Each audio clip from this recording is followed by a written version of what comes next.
Welcome to A Kind of Meadow with Rhiannon Vaughn, a podcast that invites you to witness the magic of energy work through hearing stories straight from the soul. I'm your host, Rhiannon Vaughn, a writer, startup founder, energy work practitioner, and the librarian of this Akashic library. Each week, I guide a guest through a healing session around a topic of their choosing, from money stuff to anger at the patriarchy. Really, nothing is off limits. You'll hear their stories, insights, and transformations as we journey through the meadow, a sacred healing portal where anything is possible. We'll follow our guest through time and space and hopefully get a little healing ourselves along the way. Whether you're curious about energy work, passionate about healing, or simply looking for inspiration, this podcast is for you.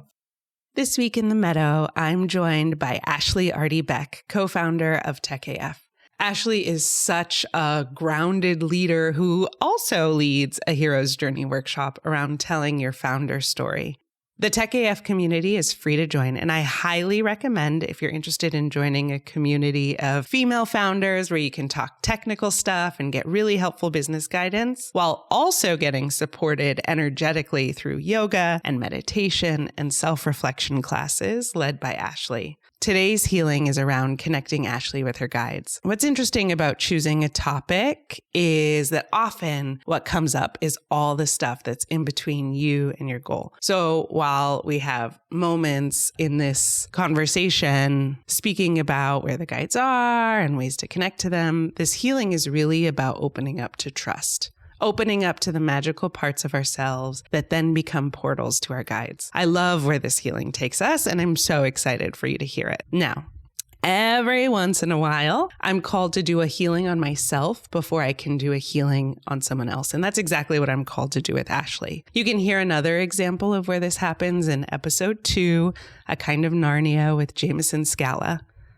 As a healer, I need to make space before I can hold space, especially with topics that really resonate with me, that really line up all my shit. And there's a lot about this healing that resonated with me. So after the healing on myself, I was guided to give it a day to integrate, and then I could hold space for Ashley to connect with her guides. So when we dive into this session, we'll start with some of the highlights from the healing that I was called to do on my own heart and womb to create space for Ashley. But before we do that, let's meet our guest. Here's Aarti Beck.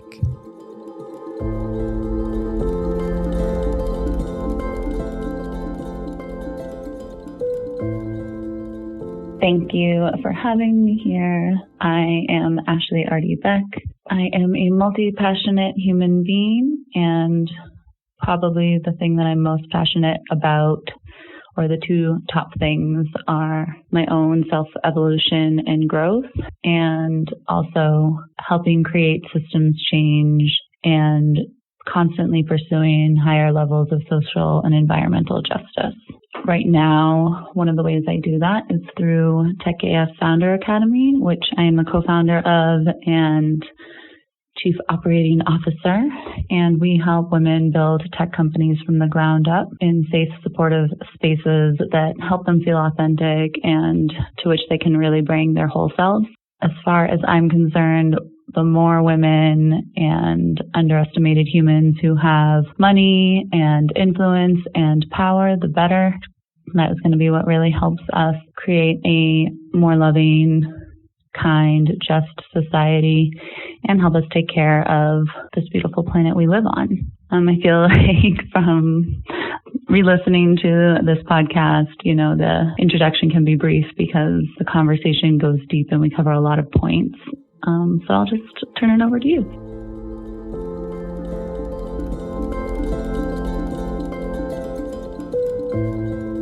From the very beginning, it felt like I was getting very clear messages around what to do. And so the first part of it, we don't need to get into the details of that, but it almost felt like the guides were telling me what to do, where to clear space. I had to clear space in my womb specifically. And then there was like a little bit of a heart healing, but it was almost to show that like my heart was healed and my womb needed to be healed now in the same way. this feels like it was a message for you. You don't need all that happened. But what they were showing me kind of over and over is that a lot of what I needed to release was all this stuff that made me feel like I was being torn open and ripped apart, like my heart being ripped to shreds, my womb being torn to shreds, ripped to pieces is what I hear. Like my womb is ripped to pieces. I think of like pages I've written like creatively, because our womb space, it can be like a literal baby, but it can also be any kind of creation. And so I even think of like pages I've written being ripped to shreds and my heart being broken. And it wasn't this beautiful spiritual, you need to be cracked open, blah, blah, blah, like Rumi would say or something, because it doesn't feel like that. It literally feels like being torn apart. And what the guides were showing me is that the whole reason we're human, is because of that feeling of being torn apart, really like being torn open in a physical body.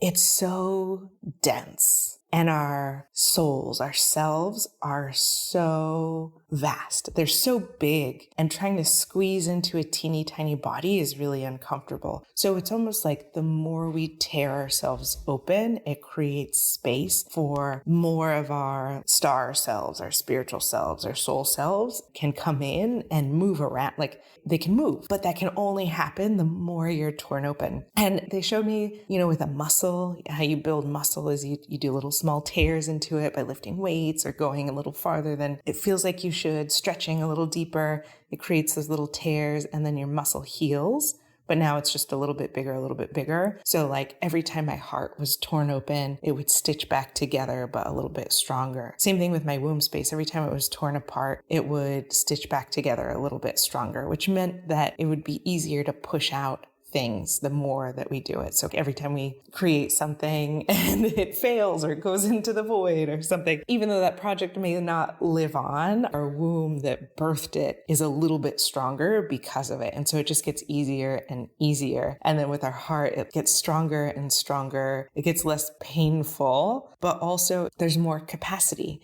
I forget what it's, the Japanese art where when a plate breaks and they put it back together with gold, that it was like that, which, you hear that metaphor a lot, but what they wanted to show me was that now the plate's a little bit bigger because the cracks that are filled in with gold, it's not like it doesn't take up space. It's not invisible glue. You see the gold. And so now it's like 3 millimeters bigger than it used to be. And so it creates capacity every time. So that was the big message. The other big thing that kept coming through, there was a really strong cat energy, very, very strong cat energy. So I don't know how you feel about cats, but dang, that cat energy was everywhere. It was so strong that I even looked stuff up. I don't know if you've seen these starseed sites where there's different types of beings and different types of starseeds. Like there's the Pleiadians and the Lyrans and the Lumerians and the Atlanteans. And so when I built the container, the star that they used to stabilize it was Sirius. And I was like, oh, that's weird because Sirius is like the dog star. It's part of the constellation that's a dog. And I was like, oh, I wonder if that's to balance it. But when I looked up cat, star, being, and Sirius, it brought up this type of cat being who are like very advanced and very telepathic. And I was like, oh yeah, this makes sense. So that was yesterday. For the container itself, the container's in space. And your container started inside a nebula, which is usually like just in the middle of space, but it started in the middle of a nebula, which was very cloudy because it's all that gas. So it was like, oh, that's interesting. Like, oh, this is all great potential energy, but it was almost so... I see nebulas as potential energy because I feel like, I don't even know if this is scientifically true, but I feel like they become stars eventually. It's like the dust of old stars. All it takes is one spark and it'll become a star again. But it was like so much potential energy that it was clouding things up. Like it wasn't very clear. So we ended up moving the container towards the center of the nebula. And then that's when it was the Cat's Eye Nebula. I think that's what it's called. I got to look that up. But I was like, another cat, here we go. So it was like the center of the Cat's Eye Nebula, where in the center, it's clear. It's just space. You can see right through it. but you still have all this potential energy around, so that if you need to draw on it, I almost saw it as like to call in the potential energy, you just call it in when you need it, and then it'll like lightning strike down into the container as needed, or into you as you need it. And then I grounded the container into the center of the earth, which I always do. It's always like a really long cord just to give it stability and grounding. And then I always plug it into the center of the universe, to source, like directly into source, so that the source is feeding it or fueling it too. What I noticed is when we first went to go plug it into the center of the universe, to God, the cord went into a black hole. And I was like, oh, no. We don't need to go into a black hole. At first, I was a little confused because black holes, I like to use them to transmute things sometimes. And they're really great at just disappearing stuff. Like energy can't be created or destroyed unless you put it through a black hole. But even then, it doesn't get created. I think what happens is it goes into this other dimension. So as I was thinking all of that, I wonder, like she's plugging into trying to just release stuff into the black hole. And then I thought about it goes to the other dimension. And I was like, oh, wait, no, she's like trying to plug into something in a different universe, like not this universe, but a different universe. And that's the doorway to it. So we pulled back the cord and plugged you into this God. And it wasn't even you. You weren't even there yet, but it was like your container, and you helped create the container. And so we let that God energy flow. And then they had me wash out the container with water, but then also dark matter, which flowed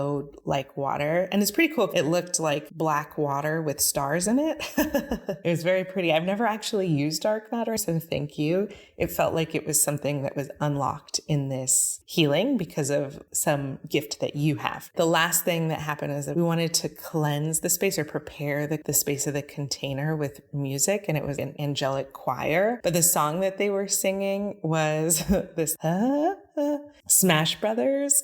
My oldest child plays Smash Brothers a lot, and there's one character that sings this lullaby, and it puts the characters to sleep. And at first I thought it was this character Rosalina that's like a princess, but when I looked it up online, it was Jigglypuff. And guess what Jigglypuff looks like? A cat. So lots of cat energy. Okay, this morning they had me go and look out at the stars, and they wanted me to pass this message. So something that has shown up for me a lot from my guides is that it's actually really important for us to look up at the stars. You seem like someone who probably does. But if not, just a reminder to look up at the stars. What I'm told is that it's almost like the stars hold information. They're like video cameras, or to me, they're more like thumb drives, where we talk about the Akashic records or whatever. I almost wonder if this is that, but the stars are broadcasting these memories. They hold memories. And so when we look up at the stars, we can get downloads. And some of us have different stars that we connect to more than others. You may already have that. You may find it. It may be a full constellation, or just a star within a constellation. Again, Sirius wanted to show up for you, but it could be, this morning at 6 a.m., Betelgeuse was like really vibrant red in the sky. The more you look at the stars, the more you download these memories. Yeah, they're memory keepers.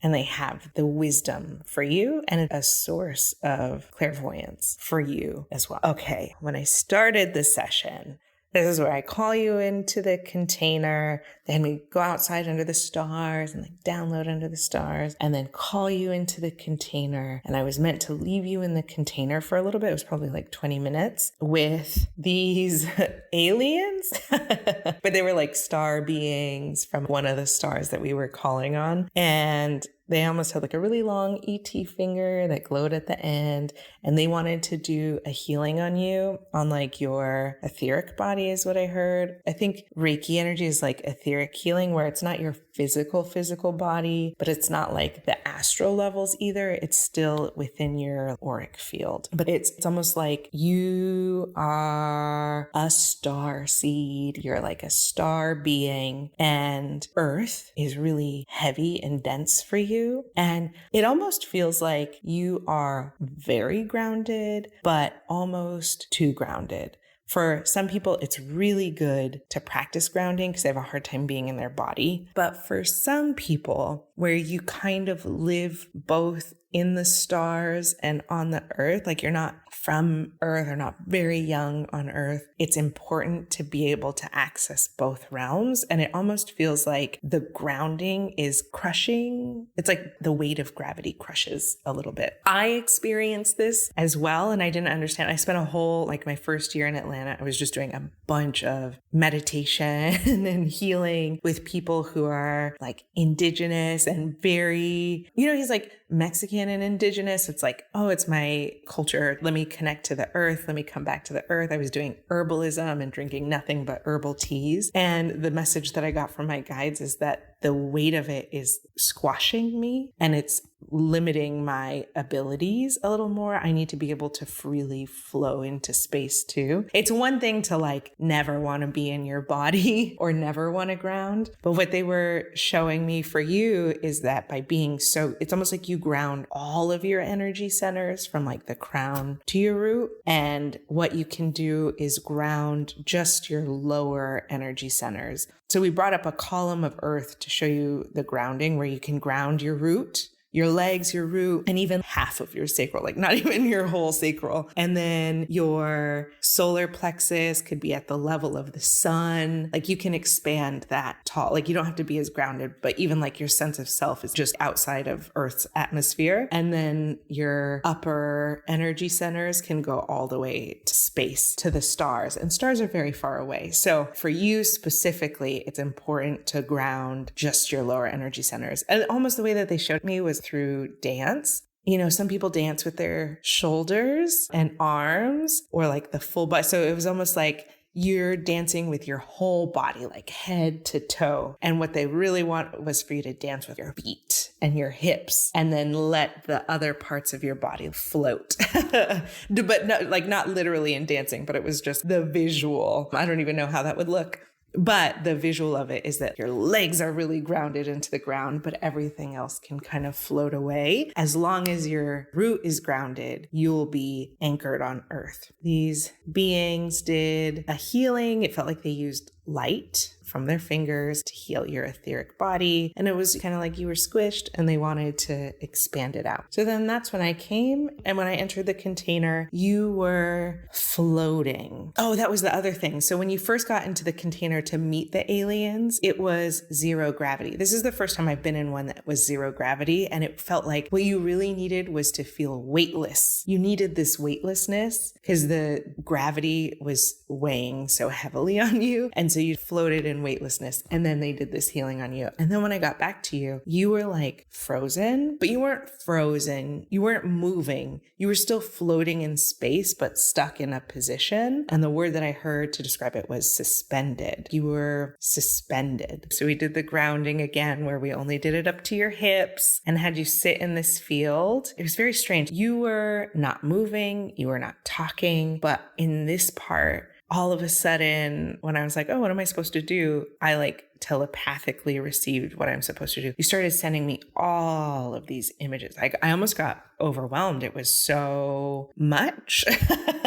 They had me sit you down, your legs were crossed and the earth is grounding you up to your hips. And then all of a sudden, everything looked like a labyrinth around us. You were talking about how with a labyrinth, you could just be grounded and not moving. You were this statue almost, but you sent your third eye up above the walls of this hedge and you could use that to see where the next turns were. So you start floating around the labyrinth and you're like, look, I can do it without even moving. And then these just images back to back to back of all this wisdom. So everything that I've already talked about looking to the stars, cat people, the healing, the weight of gravity,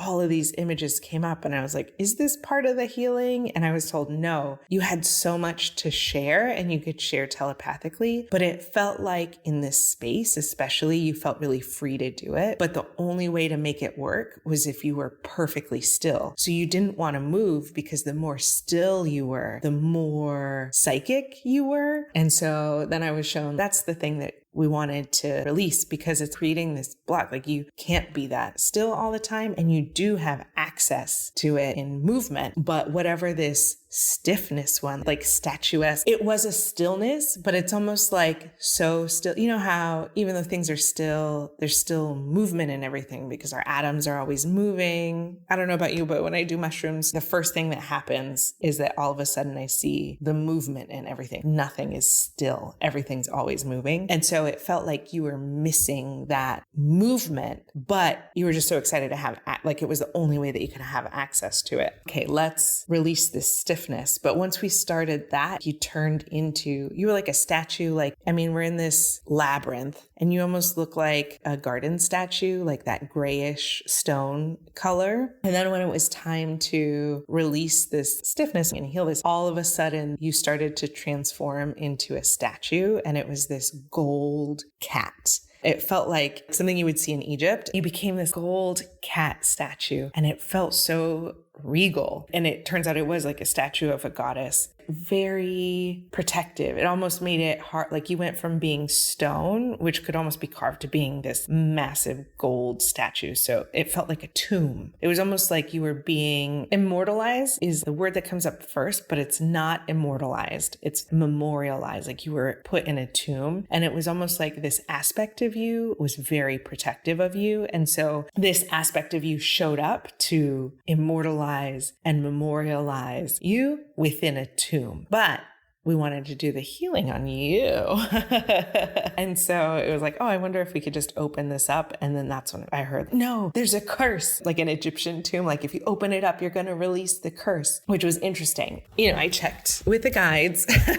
Oh my God, if we open this, is there going to be a curse? I call in my angel crew who helps with curses. And they were like, oh no, it's almost like this fear of opening a Pandora's box. This fear of opening up Pandora's box has created more of a curse than there actually is. Yeah, Pandora's box is absolutely what it feels like. And so what they were showing me is that it's almost like you had a knowing from a very young age. It's not even a knowing, you feel telepathic, which is such a different thing than clairvoyant or psychic. You feel telepathic. And it's almost like you had a knowing from a very young age, and it maybe got you into not trouble, but what they were showing me is that, you know, these cat beings are very ancient and wise. You know, they have a lot of knowledge and wisdom. And it's almost like when you were younger, you were more connected to this aspect of you. You still had memory of your past life connection to this version of you, but these aspects of you that you still have within you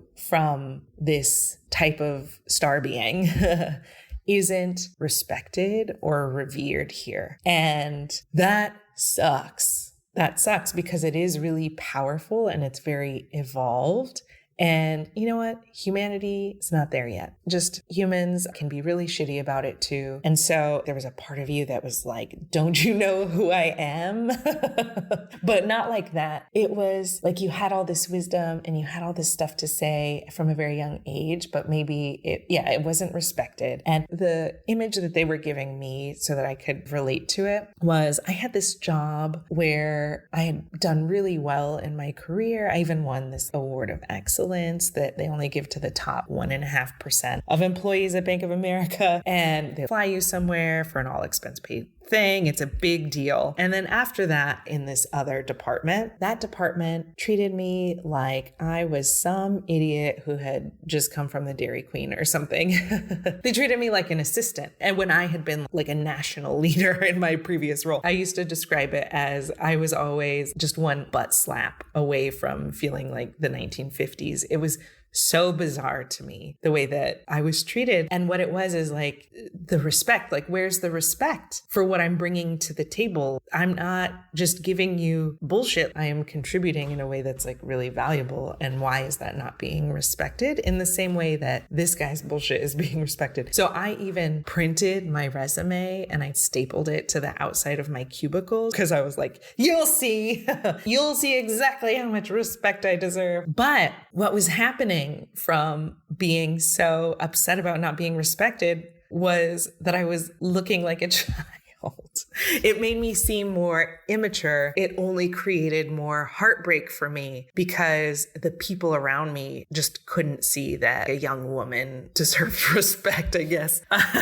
Especially a young, like people would tell me, you'll never be client manager. And so I was like, fuck you. And I went and got a client manager job. So it ended up propelling me forward. But because of it, it came off like this hardness around me to memorialize myself. And so that was the thing that they were showing me that was similar to what you were doing here with this cat statue. It's almost like, oh, if you can't see it, I'll make you see it. But then what happens, because what it felt like is that this was an aspect of you that became separate from you. And now this cat statue was an entity. And what's interesting is like entities I always see inside people, like I find them in different places in people's bodies or in people's energy centers, but this entity was all around you. It almost like protected you before anyone could even get to your body.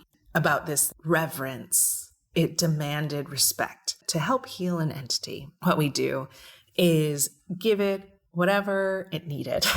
It's acting out in a very specific way because it needs something and those needs aren't being met. And so in this case, it felt like respect and reverence. Reverence was the big word that kept showing through. And so we brought in a lot of reverence and respect from the earth, but more specifically, we brought it from the stars. It's funny because I always can just heal entities with earth energy, but this one really wanted to be seen by the stars. It's almost like it needed to be seen by people who could actually see what was going on and knew who they were and what they were doing. I brought in the stars and the stars gave a round of applause, and then tourists came through and visited this statue, this like Egyptian goddess statue, and respected it. And the more that it respected, it started to, before it was like 40 feet tall, and then it started to shrink down smaller and smaller. And now you were no longer trapped inside, but you were sitting next to it. So entities, the way that I see that they get created is that an aspect of us gets hurt, it breaks off, and then it builds up resentment or anger or grief or whatever. And so what they were showing me is that by not being respected, even though you're like, can't you see how helpful this is? Why don't you respect me? Like you would think that that's a part of ourselves that we really hold on tight, like we love about ourselves. But it's almost like the fact that, it's great and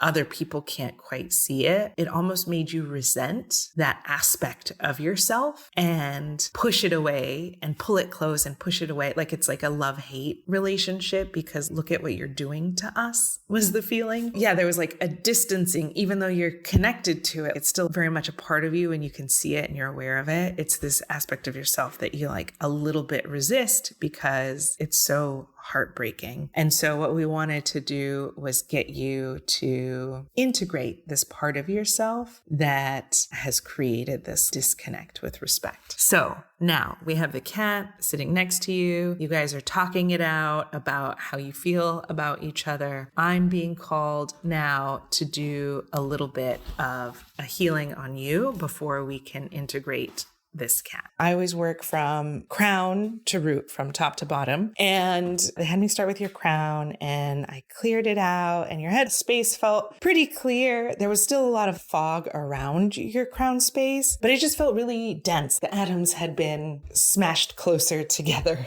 And so we just wanted to create some space by clearing out some of the weight of it. They had me use dark matter again to wash out your head space. Then I plug people into God from a cord coming out of the crown so that you're energized from source directly. It helps us feel more supported and more like we belong in the moment that we're in. The cord again wanted to go through a black hole. And so I was like, what's the deal with this black hole? When we went to go connect you into God, you were so angry with this God. You just wanted to go through the black hole and you were angry with this God. It felt like, now this could be a metaphor, could be literally anything. It could be, intergalactic stuff. I don't know. But what it felt like was that you had family and maybe they were living on another star and that star got swallowed by a black hole and you were left behind. So it's almost like you wanted to go, you didn't want to connect to God because first of all, fuck God for letting that happen.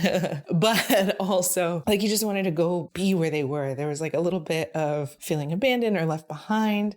But then also you don't know what happens to people when they go through the black hole. So it could be that they teleported into a new universe or dimension, or it could be that they got destroyed and then their energy was recycled. It's one thing to die because our soul lives on, but to move through a black hole, we don't know if that destroys. So there's even this feeling of them not existing anymore. And that was really heartbreaking. So you wanted to go send your energy to go see if they were there and connect to them in any way that you could, and not God. What we needed to do was let you feel this grief that they're gone. And if you were to have gone with them, you would have, because it's a big event, but you didn't go with them. You exist here now on Earth at this very specific time. And so it felt like you needed to have a lot of acceptance around that. But to get to the acceptance, you had to feel, to let go and to feel the grief. So almost like mourn them. The guides wanted to tell you that with any relationship, with any people or anything really, like even a hobby or an idea or whatever, we're almost the star of our life, right? Or we are the star of our life, not almost. We are the star of our life. We have this gravitational pull, and it could be like our soul family, our potential children, or potential pets, or potential best friends, whoever, whatever, flings, all of that. They orbit around us. Some people stay in closer orbit for longer, and then sometimes some people orbit around us and then get shot off into the next star system, and it's fine. Things are temporary, and it felt very Buddhist in the sense that things are temporary, all of it, even things that feel like forever, like on a soul level, they end. We reach the end of whatever incarnation, and then whatever happens.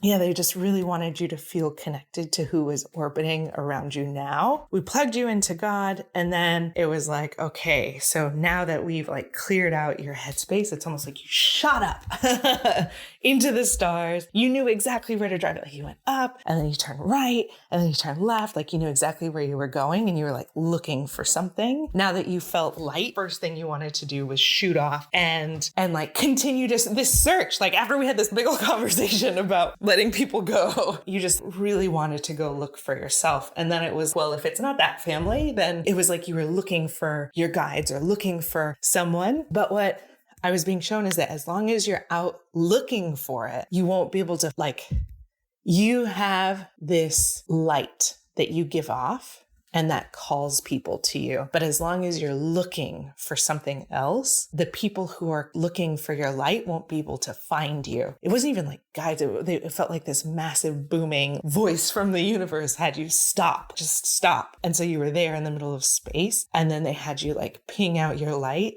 And then all of your guides came and surrounded you. And so we had you like look at their face and see who they are so that you can meet them. And you had a big like, this is them. For a moment, you were still looking over their heads to see if you could find the people that you were looking for. But once you accepted that, okay, I need to release that, then you could see the people who are around you. And they were really powerful guides, very powerful, very like light being stars, higher dimensional beings. And so then they helped you drop from this space back down into your body and showed you how to ride the elevator up to connect with them, but making sure, how do you come back down and let them come to you as well? It's almost like you needed that stillness at the beginning, like to be a statue, because you knew a part of you would like launch out and go searching. And it was the only way that you knew how to be still. So they showed you how to be still in a way that has movement.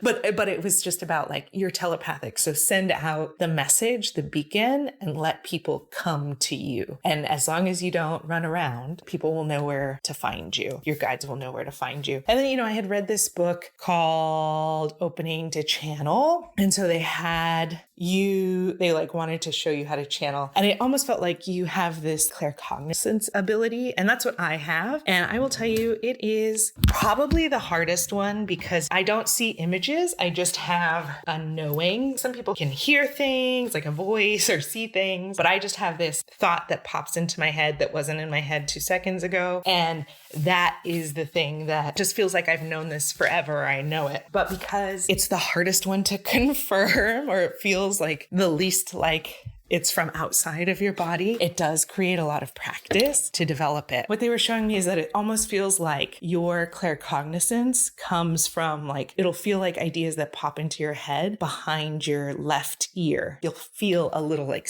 not a sensation, but it'll just feel like it's coming from behind your left ear, because you have like two guides standing behind you whispering into your ear. So we cleared out your ears a little bit. Again, it's the hardest of the clairs because it's not as obvious that it's a clair. It just feels like something that you already know. And so yes, you'll feel it behind your left ear. Now, the other thing that I was meant to tell you about opening up to your guidance is what they wanted to show you was that you do sometimes have to raise your vibration to connect. So sometimes it feels like to get to people in stars that you need to travel to the star, right? Like jump out of your body and travel to the star. But really, you don't leave your body. It's that you raise your vibration and move at a different frequency. And then that higher vibration, it just moves a lot faster. So you end up being able to connect with them through the different planes. And so it's a practice of, it's not just stillness, but it's about changing the frequency that you're in. But they were saying, like, in order to change frequencies, you have to be here now. And it felt like what this block was to keeping you in the very present moment was whatever this grief was about this soul family or like family or something that was no longer with you, kept you searching for them across time and space, which meant you were anywhere but here in this moment. In order to time travel, you have to be here. Like the portal to time travel is in the present moment, which was kind of trippy. Instead of like a rocket moving through space, it felt like that first moment where you see a rocket about to blast off and it's got like the fire going and the smoke, but it's still standing there on Earth. Like there's a lot happening, but no movement. That is what it feels like, which I don't know if this makes any sense. A big part of this process is that I get shown images or shown things, and the less that I interpret it, the more space it creates for you to interpret it, right? And also, the less that I interpret it, the more it gets to speak directly to your subconscious. I'm saying what they're telling me, and I hope that this makes sense. But yes, these are the images that they want to say, that it's like movement, but not movement. Stillness, but not stillness. Time travel, but in the present moment. So it's a very fascinating both and duality situation. They did bring up the Opening the Channel book. I read that book, and I think that it is really helpful. There is a chapter where it kind of talks about that feeling of being in like a meditative trance and raising your vibration to match wherever this light being is. I'll send you a copy of the book. So you're with your guides. They're showing you that they'll come to you. They'll come to you. They'll come to you. And it's time to release where you thought you would be, which may have been annihilated by a black hole. By being here now, it also creates all these what ifs of if you were with them, who you would be. And so you're being called to let go of that version of yourself. You're being called to let go of these like very beloved people to you. And even if they haven't died, they are not present in your life. And so what you can do, coming back to this reverence and respect, right? You do have all this reverence and respect that you want to give. What you can do to honor these, I don't even know if it's like real people or if it's just star beings or whatever. You can put something on your altar and memorialize them, create a tomb or whatever to honor these people so that it's almost like a sign of moving forward by letting them die. The beauty of letting things die is, I mean, the most obvious is that it creates space for new things to enter. But the other thing is that when we let things die, even if it's like an aspect of ourselves. So like that aspect of that vision of yourself of who you could be if only this had happened, letting that version of you die lets them become your wisdom, your ancestor. You let them cross over because really with any choice point, it creates a reality. And so there are a billion timelines or whatever, like an infinite number of timelines. And there is a version of you that's out there that's doing that thing, but she needs to go be on that timeline and and you can be here on this timeline. And as long as you're here, you'll have access to the wisdom that she's going to send you. But as long as you're looking for her or connected to her or pining over her, it's almost like she doesn't get to cross over into the plane where she can send that wisdom back to you. So yeah, letting versions of yourself die. And if you want an object to create reverence and respect, put it on an altar. Same with this family, the soul family, or whoever it may be, put it on an altar, like a symbol, and then you can give them respect. And so by letting go of that, we come back to the cat statue. I don't know if I said this already, but she's like, now it's a young version of you. It's like this young version of you who, it's almost like you had these like really powerful gifts, and it created this situation where you resented it because it wasn't respected. And so it was like this little girl version of you. And this cat statue became a statue that you could put on your altar. And it was time to connect with this little girl version of you. You didn't need to push her away anymore. She could become a part of you. So you gave her a hug. And when you did that, she melted into you. And when she melted into you, this really beautiful thing happened where instead of her being this, before it was like solid tomb, it was a tomb. Like you would see like the Tutankhamun, the massive thing around him where it has his body painted on it, but it's like solid. You can't see who he is through it. It was like that. You're like fully armored with this tomb before. But now when you hugged this version of you who's gifted, it transformed. Like she went straight into your heart, and this like cat energy went straight into your heart and started to go through your blood, and everything it touched turned to gold. And then on your outer body, it turned into all of this really dope Egyptian goddess jewelry. Like it could be Greek, it could be Egyptian, it could be just like plates of gold, like everything that you would imagine like gold jewelry that a goddess would wear. It looked really great. And it created, you still had this like power and strength, but your skin was still exposed underneath it. So it wasn't as rigid or keeping you behind, but it was like a symbol. Instead of protecting yourself with this, you were adorning yourself with it. You started to like glow, like the light would reflect off the gold jewelry. And so there was just this like aura of gold light bouncing off of you once you integrated this version of yourself into you. From there, you were kind of like good to go. It felt just so powerful to have this part of you here and to be here standing in that presence. You were incredibly telepathic. It felt like the little girl version of you just kind of knew what was up all the time about anything, whether or not people wanted you to know that. And so it created the situation. Ultimately, what it feels like, even with letting go of the people who maybe have orbited out, whatever that is, real people, again, there's something that it feels like it may not be like real people in the flesh. It could be the idea of people too. To let them go, you can still give them respect, put it on the altar as a reminder.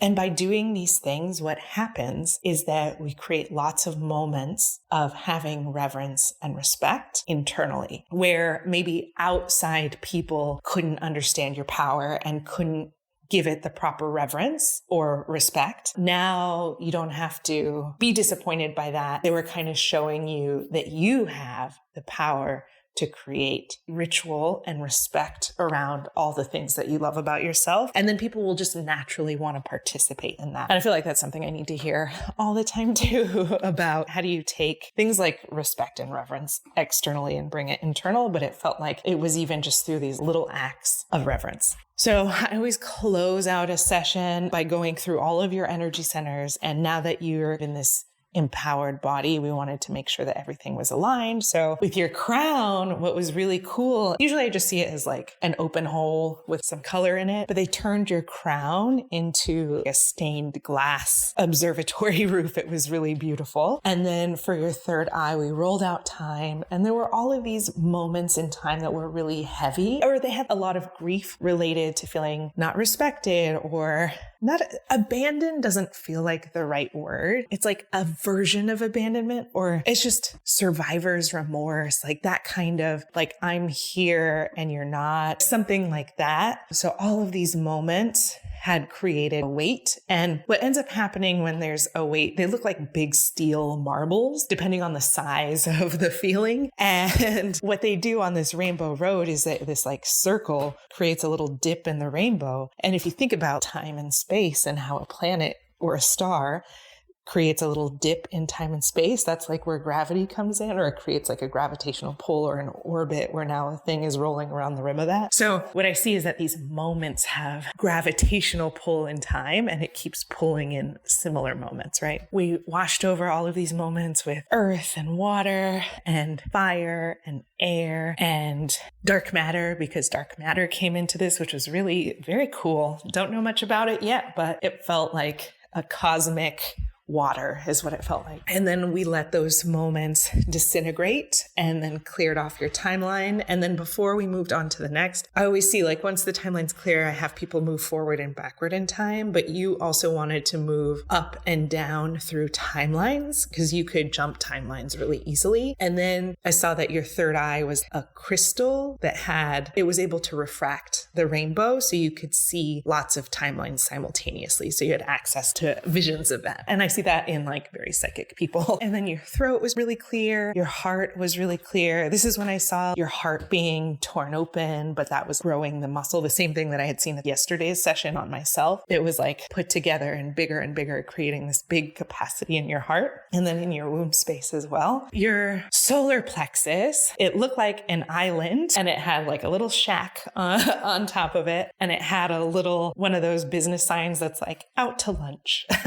Like you weren't there, but it was because this was like a leftover of whatever it was that you were searching for. Not that you're not home, but yeah, you weren't in your power center because it was being given away on the search for whatever this is. So we brought you back into yourself. We got rid of that sign, and then we made sure that you were home and your guides were all there. And so your island was flourishing. And then in your sacral, we made sure that the flame was burning bright. They showed me the same thing with your uterus, where every failure or every mistake, it was toning your uterus. And so it'll only get easier and easier to birth whatever the next thing that it is that you're going to birth. As an example, like when you have your first child, not a lot goes on in your uterus. And so your labor takes forever. It's not uncommon for it to be like 24 hours. Pushing tends to be really long, but for subsequent births, it happens really fast. And so like, as an example, my first child, pushing was 4 hours. The second child, it was 10 minutes.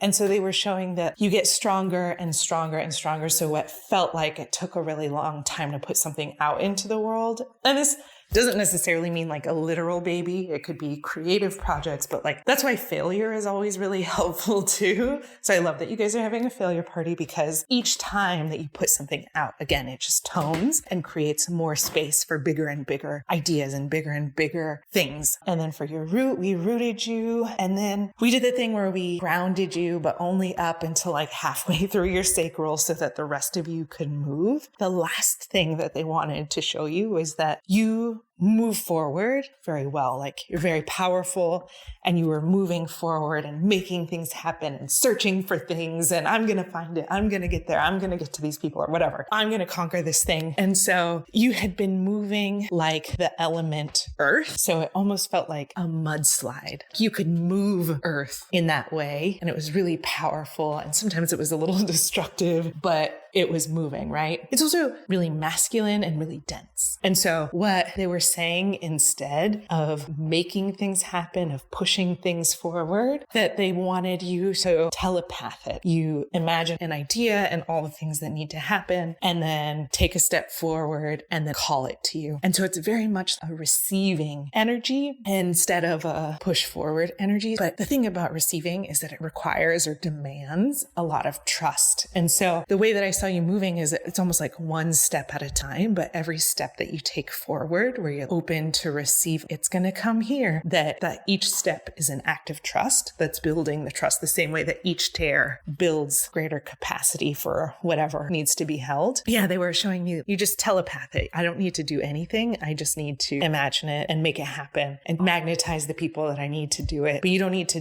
do it yourself, because that's part of, even when I looked up all this like cat, like feline star beings, it's all like telepathic. So that's what they're showing. And then then I was like, I still don't really understand what that looks like. When I was like, what is that? How can I describe that? I looked outside and my neighbors had turned on their fireplace. And so I could see the smoke rising from above their house. And that's what it looks like, where it's like this dance, but it's like light, like air energy. And so it's almost like instead of moving like a landslide or a mudslide, to move like smoke, where little steps. And then, I don't know, it's almost like smoke is not headed anywhere. It just moves and dances. And so I don't know, this is for you to interpret, but yeah, moving like instead of the denseness of active masculine earth energy to, go lighter and lighter and lighter, like smoke and air and clouds, because there's just a trust. Yeah, I guess that's the thing, is like the smoke from the fireplace isn't headed in any direction, but it still goes. It's not diffuse and just spread out everywhere. It still all ends up going the same direction. And there are aspects of it that may like have a little twirl over here or do something different, but it's not aimless or directionless. It's just not intending to go anywhere. So it was very interesting. And then after that, we did some final energetic hygiene stuff, which is like clearing out contracts, releasing karma. They also had me release like intergalactic karma for you, since we were dealing with intergalactic lifetimes. And that was it. Oh, they had me put a blue lotus flower on your crown and on your womb space. And,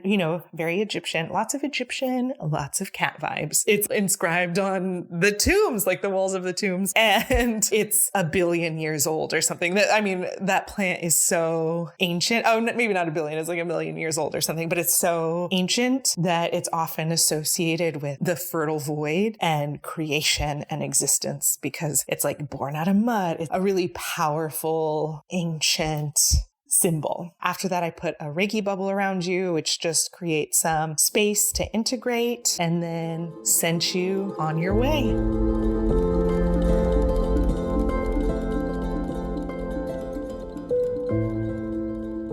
First off, then, I would love to know what your experience with energy work has been so far in your life.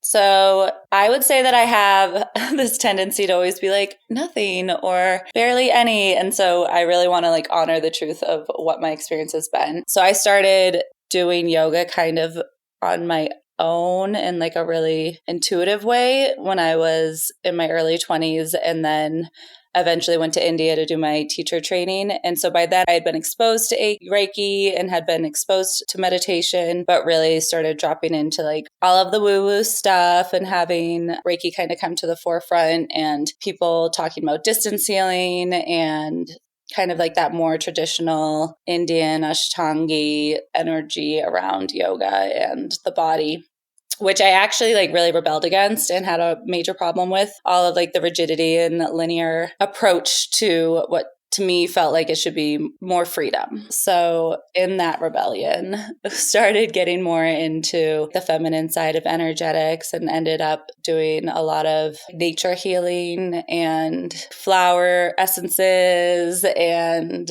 living on this farm in Argentina where we were very much in our feminine and like bathing by the river. And so what resonated with me in your healing was, or my healing, was this desire to not be so grounded and like so stuck on earth, but to like really allow myself to have freedom of movement. And it reminded me of like the tantric meditations of sitting in stillness and being grounded through your hips, but then rotating around and revolving and spiraling your spine and head and neck. I eventually got my Reiki 1 and practiced healing on my grandfather, who was Catholic and like was actually kind of open to that. Whereas like all of my other shenanigans, he was like, that is not God.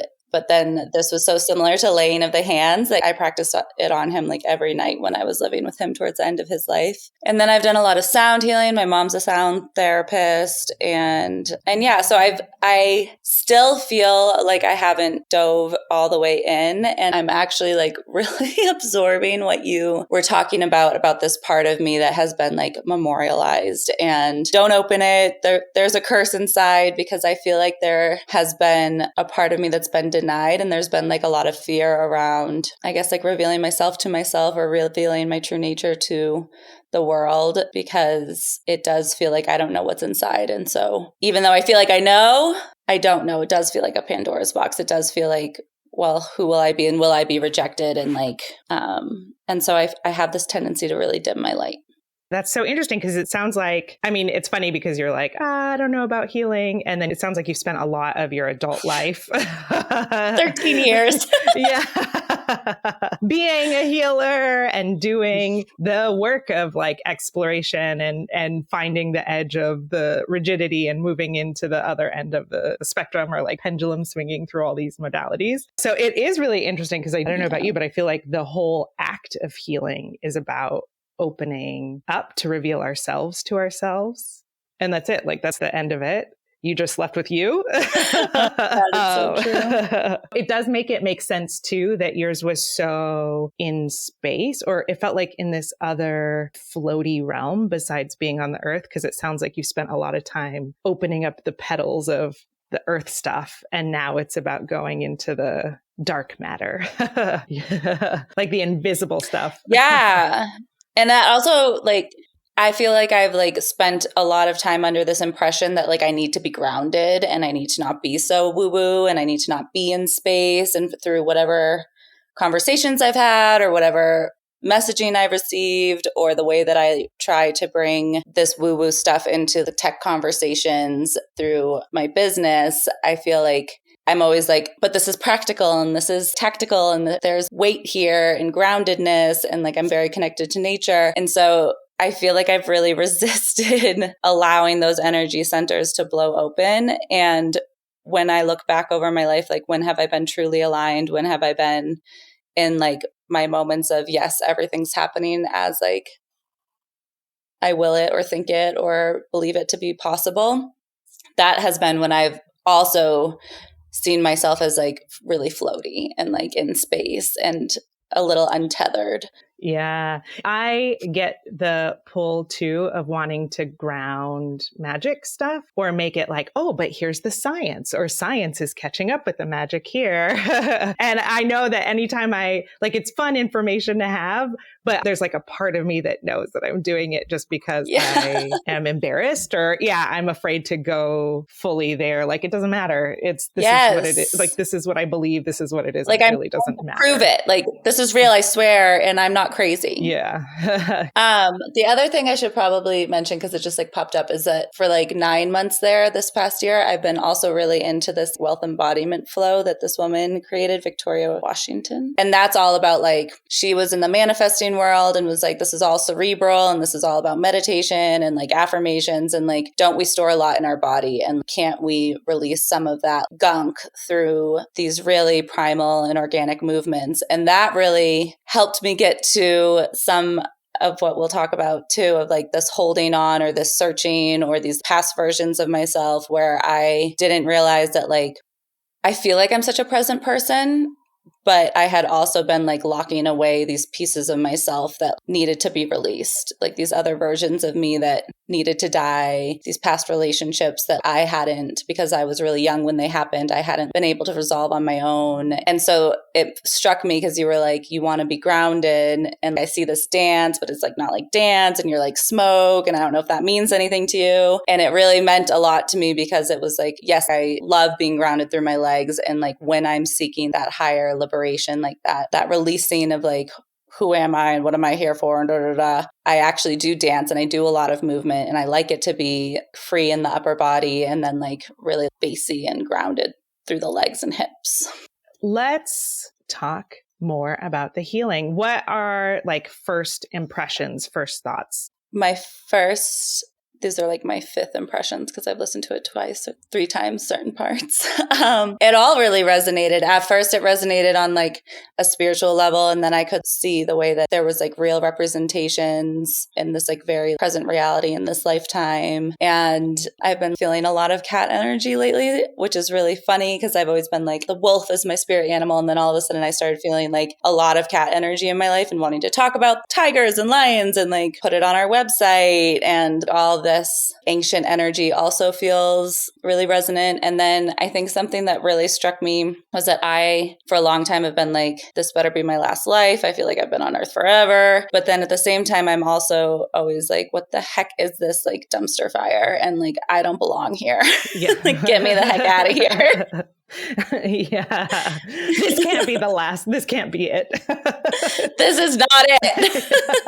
Like, I love Earth, but just society, for me, I feel like I'm constantly like in this place where like I want to shed light and fight against the injustices of the world and like rework the systems because there's a better way. And that was resonant too, as I looked into the Lyrians and what it would mean to be like a starseed. I don't know what I think about all of that, but I'm like, oh, that would make sense. Like if I had this part of me that had seen it done better. Yeah, all that stuff, because there's a lot of stuff out there. And I don't know how I feel about it either, or like if it matters. I'm part like, well, I'm human now, so that's what matters. But then it keeps kind of showing up in all these different ways. So it's always interesting the way that astrology is interesting, that it's like this blueprint or an archetype that we can tap into. What I think is really funny about the fact that Sirius was the star that came to support the container too is that Sirius is like the dog star, but it felt like cat energy. Like it was such a weird. Yeah, I saw that. So it's like exactly what you're saying, that you feel like the wolf is but it's cat energy. Yeah. Oh, that's funny. I didn't even put that together. Another hilarious thing is that you kept saying like my guides were in the stars. And when I first learned how to talk pretty much immediately, I started telling everyone that my name was Beautiful Star, and that's what they needed to call me. And Ashley was not my name. And like once they made me start writing Ashley, I would write the S or the A with a star. And so I was like, oh, that's so funny. Oh my God. Well, I don't know if I actually said this in the recording, but what it felt like, the part of you that needed to be respected, that built this cat, that the cat entity was like born from, was this version of you. And it felt like you remembered who you were like before this life. And that's what was so hard of like, I am a star goddess. Don't you know who I am? I need to be revered and everyone needs to see this. So that's very and I feel like I, in my most human like rawness, have like actually said those words before, like not verbatim, but been like, why doesn't this world see like what I'm here for? Like, why can't I be valued and like respected? And I know things. Yes. Yeah. And it felt like little you knew things in a way where, yeah. So it became that resentment of, which I feel a lot about. I mean, even just like being a smart person growing up, like if you don't look a certain way, it doesn't matter if you're smart, like if you're a woman or in any, exactly. Like you could be smart and they're like, that's cute, use it to make me dinner or whatever. But yeah, there's like it creates almost a distance from that part of yourself because yeah, what do you do if it's not seen or respected or revered in that way? And I think I was an only child until I was like 12, like in my household. And I was around a lot of adults. And even in my neighborhood, I think I had like one friend who was my age until I was like 6. And looking back, I was always like the mature one for my age. But in our society, I feel like we treat children with that kind of wisdom as just like giving them more responsibility or having like higher expectations versus really getting curious. And I feel like that's something that we really miss the point on, is like, what do children know and what wisdom are they bringing? And they are so much closer to the veil or whatever the other side of things are. And we don't get curious. We're not like, oh, tell me more. Like what's going on in there? And right. what are the images in your head or whatever it is? And so instead we kind of like make them into little adults and we give them chores or expectations that they can take care of themselves better or whatever. And we're kind of just, we miss the point. We don't get the chance to explore what's going on inside. My favorite, back when it was Twitter, and I was on it. My favorite threads were always when people told a creepy story about their child having a past life memory, or like the friend that hangs out with them in the house. Or like babies know how to play the piano, or or like my niece from a very young age. And I feel like it sounds like I'm lying, but I swear it was like 1.5, 2. She would like start requesting songs from Google Music that were like 60s songs. And we're like, there is literally no way that you would know random songs and the artists. And she just has that look and feel about her. Yeah. And I feel like it gets pruned away anyway, is just part of development. So yeah, getting curious would make it more fun while they remember. Yeah. Before they memorialize themselves. Yeah. Do you want to go into that? Yeah. And yes. Okay. Tell me. So first off, the reason I wanted to be connected with my guides, like the whole request of like, I'd like to like have some clearing so that I can be connected and guided, is because I don't feel that connection, or I didn't feel that connection in the same way that other people have talked about it. So Kristen will talk about her angels and her grandmother. And I'm like, wow, I really don't have visuals or hear things. Like I definitely have like a sense of knowing, and like a lot of my belief systems, because I'm an intellectually curious person and I was like raised in a household of debate. And so I am down to debate things that I am unsure about, but there are so many things that I'm like, this is what God is. And like, I know what God is and I don't need it to be proven and whatever. Like, I just have this knowing. And like the term downloads when I'm in nature, or like when I'm in these very cosmic meditations, like it is a knowing. But I have felt like I want more presence of these guides. Who are you? Where are you? Like, I don't know what everyone else is experiencing. And I would like some, like, I guess I've always wanted visuals. And I'm sure like you can relate to that. Yeah, same. Yeah. Everyone's like, oh my, like, and when this person walked in, I saw this giant over their shoulder. And I'm like, Oh, no, my husband, during the pandemic, he had this crazy 1 month awakening thing. It was very wild, but then it got too real and he has closed the door. And so now I'm like, open the door because it was really cool. But he would have someone just talking right here and he would hear the conversation just like someone was just, and he would know it was that like he would know who they are, but he's a medium. So he like channeled in a way where he's like, I don't feel good about, I don't feel good. I don't want to be put in the break room in my own brain. But I was like, oh my God, I want to be able to feel that. Cause then I would know that I'm not just bullshitting everyone about, or, you know, like it's hard to, I can't see it to believe it or whatever. So yeah, everyone has told me claircognizance is the hardest one because it's not something you can just put your finger on. You really can't. And it's funny because it was only like about a year ago and I was on actually a Tech AF retreat and everyone was talking about the visuals. And I was like, you know, I'm going to be honest, like I'm having envy here and feeling like a little on the outskirts because I don't have these visuals and I don't have these auditory channeling moments or these like super vivid dreams. I mean, I have vivid dreams, but not like a lot of signs from the universe or whatever. And I was like, but I have this knowing and I feel like it's real. And so I've really been trying to accept that as being enough over the last year and not be wishing it was different or denying that it matters or that it exists. So that was interesting that you said that. But I did want my guides to like present themselves to me. So yeah.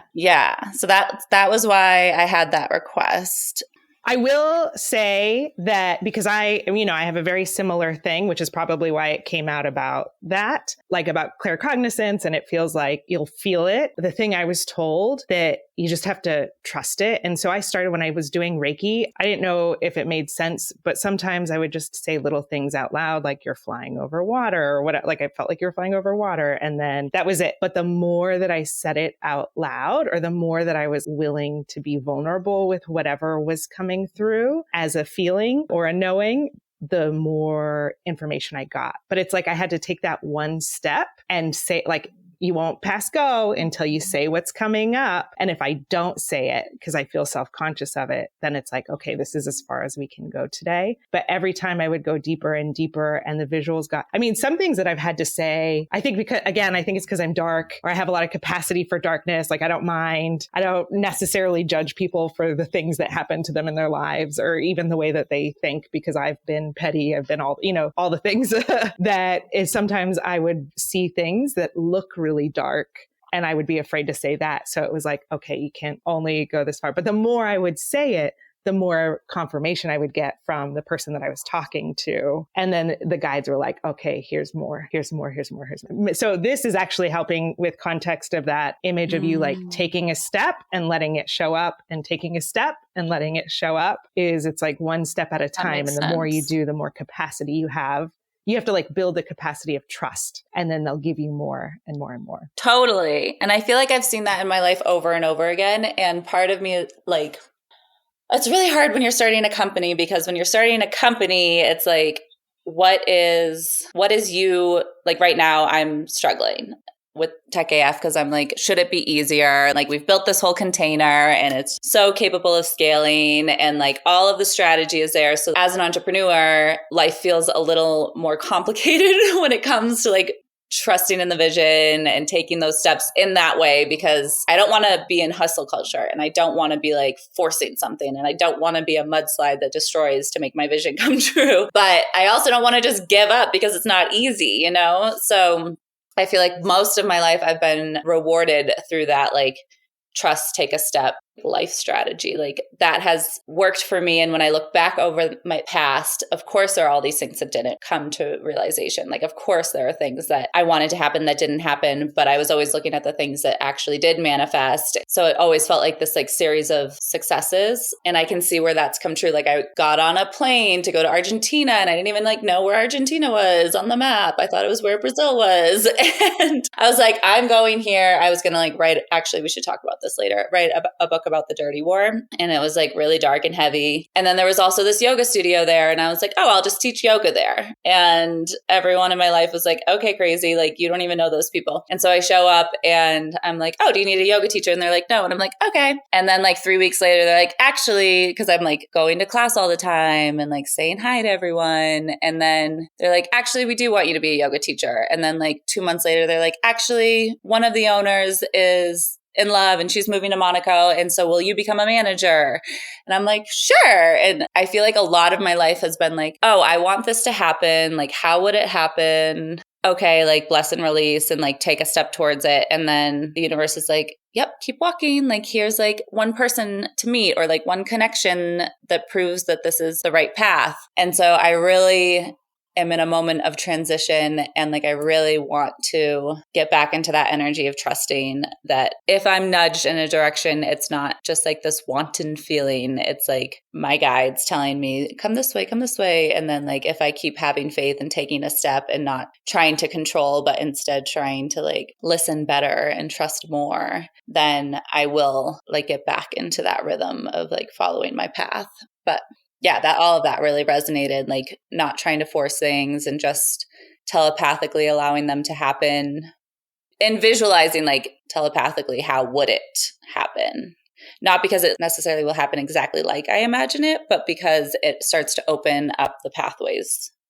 Yeah. What do you think?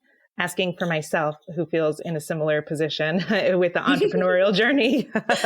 But what do you think it is that, because I feel the same way of like, if a door is open, then that's the path. And if a door is closed, then maybe it's not it. Or like, what do you think, what's going on here? Or like, what's the difference? Or I wonder what it is that, do you feel like you can connect to anything that maybe feels like it knocked you out of that energy? So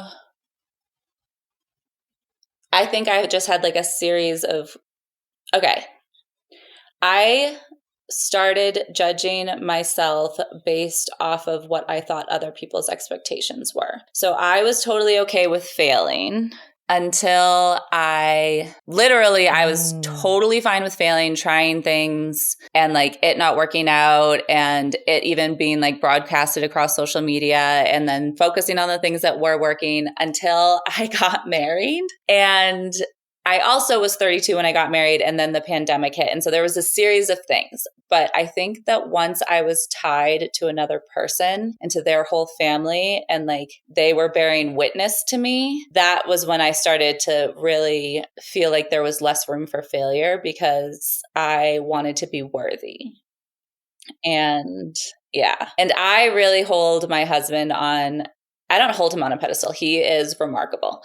And so I feel like I started to get like really contracted and tight around things. And so it became really difficult to determine what was like the natural course of trial and error that is my life, that are the tears in my muscles that build my capacity, that are the ways that like my womb or my creative space become toned. Like I had always had a lot of trust in that stuff. And then I started to see failure as some sort of tally mark of like, oh, and this is another way she failed. And oh, this is another way she failed. And because it came at the same time as COVID and we decided to try to have babies and then decided not to have babies, it was like, I mean, obviously that's a huge thing for a woman, right? Like I am not fulfilling my destiny as a woman to birth babies and so, or become a mother. And so now why do I even exist on this planet? Because that's kind of like all we're good for, right?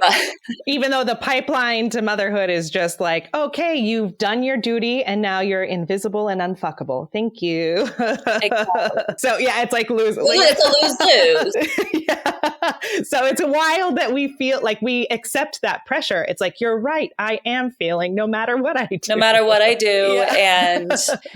And like now, so I've heard like mothers be like, I'm invisible. And I'm like, you're invisible. I'm invisible. Like and so then there was all this pressure around like, so I guess the sequence of events was like, everything in my life was going amazing. Yeah. I like ended up with the person who I loved more than anyone because we were best friends for years. And we had this like insane, beautiful, perfect wedding under the full harvest moon, hunter's moon, like under the redwoods. And it was like a party all night and everyone we loved was there. And then it was like a series of unfortunate events. My dog, who was like my ride or die, like my spirit animal, disappeared that same weekend and like was never found.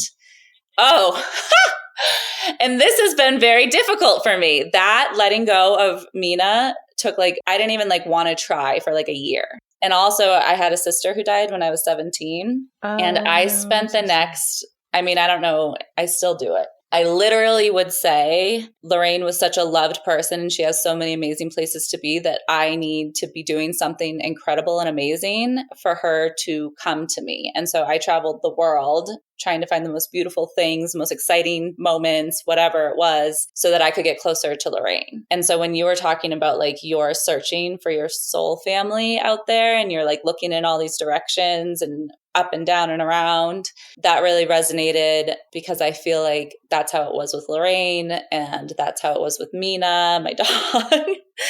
And I also have been doing a lot of healing with my mother because she was a single mom, but she was married to my father, my biological father. And when he and she divorced and then like our relationship kind of fizzled out, he has this whole huge family. He's Filipino and they've never like tried to have a relationship with me. And then she got remarried and I didn't really know what happened in that relationship, but it ended up being, I just learned that she married this man and he had a really small family. It was just him and his brother and his parents. And I became really close to all of them. And I was like between the ages of 4 and 6 and his brother and I were really close. And apparently his brother committed suicide and it was like really dark and really morbid and it just destroyed. They were like literal lumberjacks. So it just emotionally wrecked everyone in his family. And my mom was really young and didn't have the tools. And so that relationship kind of bumped to an end. But as a child, you're the center of the universe, right? So like you think you did something wrong. You think that these people just stopped loving you and disappeared out of your life. And so I've been doing a lot of healing around that lately. And I had this like huge breakthrough like 2 weeks ago on mushrooms with my husband, where I just like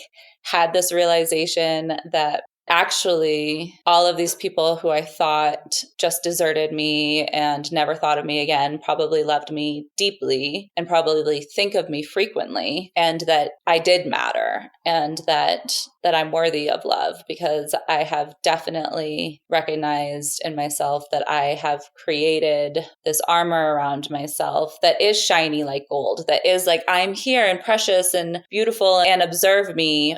And you'll believe that you're interacting with me, but actually there's a part of me that's always reserved and memorialized because you'll go away and this will end. Whereas I've always thought I was really comfortable with death because my sister died. And actually that year there was like a lot of grief and sadness too. I've actually kind of always been resistant to endings because I haven't always been able to internalize that like contracts end and relationships end, and that's normal and part of the process. I've always really equated it to like whether or not I was worth loving and sticking around for. Yeah. And I mean, when it starts as a child, it is really, our minds go to the most simple explanation, right? I have really similar experiences where I have step parents. My mom died when I was young. And so like my stepdad just disappeared after that, or, you know, like he went on with his life because his fiance just died, or, and then my dad disappeared. And through that, like my stepmom. And so, yeah, it created these people where, I mean, it's a similar thing where it's one thing when someone's dead because you're like, okay, we cannot be friends or, you know, like you are not in my life anymore because you're dead. And now you're in my life in this other realm or this other way. But when people are still alive, it is really confusing. And even if logically you understand, I mean, what are they going to do? Hang out with a 10-year-old? I mean, they're like, that would also be, I don't know, it's a very complicated, keep in touch with a 10-year-old. I moved a lot. And so like but yeah, they probably should have kept in touch in some way.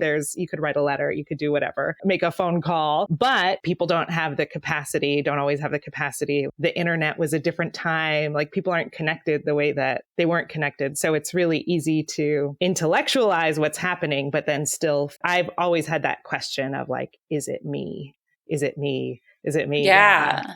And that's the piece that I've been working on a lot is trusting the orbit out, that it doesn't have to have an explanation, but people orbit around you and it's beautiful while you have people spinning around you and then they orbit out. And I think that like something else that resonated there is that I have a tendency to, I mean, now the time periods are getting longer, but I would move a lot as an adult. And I would like form these relationships and then I would move, and I always wanted to be moving forward, but I was always kind of like looking backward. Like it will take me a couple years to let go of where I just was and be present where I am and appreciate where I am. So that resonated as well. Oh, and the gold. So what is wild about this, it took me a while to realize, is that I have all this jewelry that my mom has had, and she doesn't like overly value jewelry. It's not like she likes jewelry. She thinks it's beautiful. She wears it, but it's not like she's like, what happened to that piece or whatever.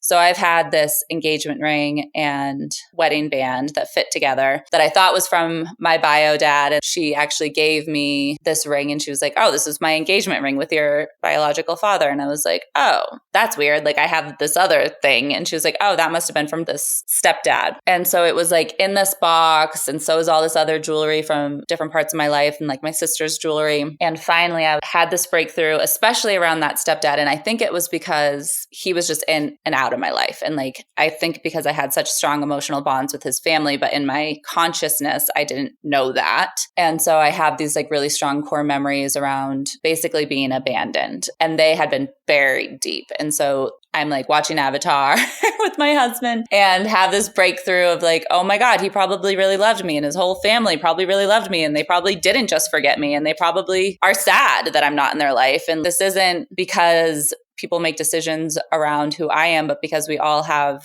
these paths and these capacities. And some people, like if your brother just committed suicide, you're not in the emotional state to like understand how to love more, you know, and love through a difficult place. And so I just like really started to, I mean, I was sobbing, crying super hard, going through this like whole, oh my God, like I'm worthy of love thing. And then I got his wedding band from my mom, a gold wedding band. I never wear gold. Ever. A gold wedding band, resized, and I've been wearing it. And at first I was wearing it like, ugh. And then after that, I was like, no, like I literally thought like I'm going to adorn myself with this gold and remember that like all relationships come to an end, and it has like these like vines around it and it's kind of like swirly. It's not like just a straight band, and that I am loved and I'm worthy of love. And like, I can look at this and remember this person in a really loving, fond way. And it doesn't have to be like stagnant or stuck or in the past. It can just be like, look at all the love I've had and keep moving forward. So the gold thing was actually, it didn't like strike me at first, but then when I was looking at the band, I was like, oh, that's interesting. Like I saw it as a memorial, all these pieces that were stuck in like this bad feeling. And now I'm like, actually, like this is beautiful. Oh, it's like literal. So what's interesting about this is it sounds like you're already connected to a lot of the pieces of it. Because even moving the reverence or the respect into these objects or into these symbols to represent them instead of like trying to give it to them where they're not available, like give that reverence and respect to the objects, putting it on the altar. You like already have the objects. You already wear the jewelry. You're already doing it. So it's almost like part confirmation and part reminder that this is healing. And it won't just heal your relationship with this person, but also this girl who also wants to be revered. And I've been doing tons of inner child healing. Like first I was working with my mom on the mother wound, which was really hard. It was almost like 2 years and we were really close. So that was super hard. But through that, realizing that actually I was taking space because I needed to like validate my own inner child and her experiences and like recognize that her feelings were valid. She deserved respect. She deserved to be like honored as a human being and not just what I think I believed I was, which was just trying to, and this was not the truth. So my mom loves me so much and has made that so clear.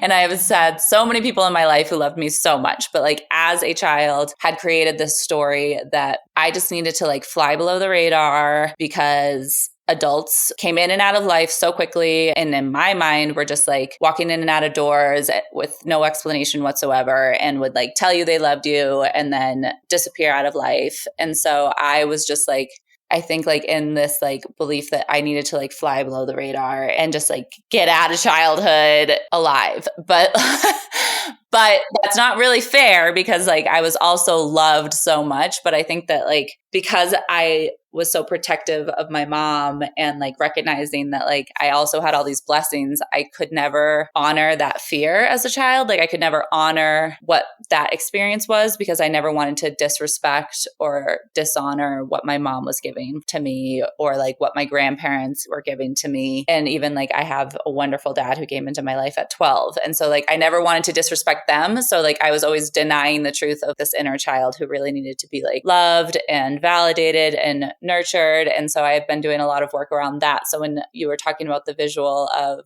the whole cat statue visual, like from the beginning when you were like, I recognize that I have to give entities what they need in order to heal them. And you're like, and what you needed was to be like revered. And you were like, so the star beings came down and revered you and all the tourists came through. Like I was dying laughing because I was like, of course that's what I need. Like, like, oh, worship me, please. Yeah.